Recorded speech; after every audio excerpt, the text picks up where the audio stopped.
প্রিয় গাইস, আসসালামু আলাইকুম। আশা করছি মহান আল্লাহ তাআলার অশেষ রহমতে ভালো আছেন। বেশ কিছুদিন থেকে 12 নম্বর ওয়ার্ড রাজশাহী মেডিকেল কলেজ হাসপাতালে আমার পদচারণা। আজকে বেশ কিছু জিনিস দেখলাম রাজশাহী মেডিকেল কলেজ হাসপাতালে, যেটা দেখে মনটা সত্যি খুবই কষ্টের।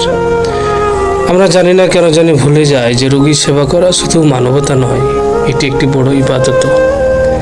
একজন অসুস্থ মানুষের পাশে দাঁড়ানো মানে তার কষ্টে ভাগ করে নেওয়া এবং তাকে মানসিক শক্তি দেওয়া। রোগীর কষ্ট অনেক গভীর, কারণ অসুস্থতা মানুষকে দুর্বল ও অসহায় করে তোলে।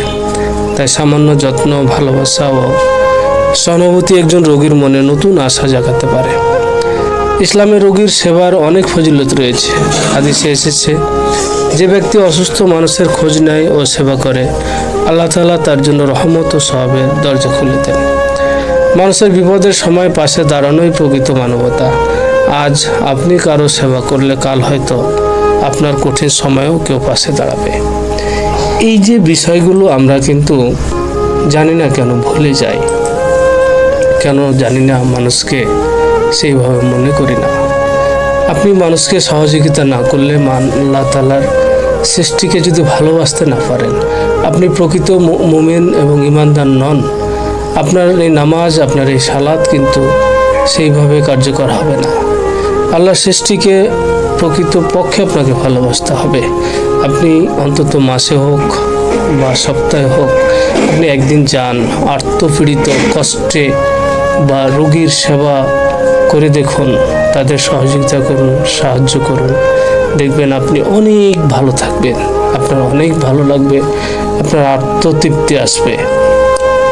আপনি বুঝতে পারবেন যে মহান আল্লাহ তাআলা কেন বারবার এই রোগীদের সেবা করা, আত্মীয়তার সম্পর্ক বজায় রাখা এবং তার সৃষ্টিকে ভালোবাসার ব্যাপারে বারবার তাগিদ দিয়েছে।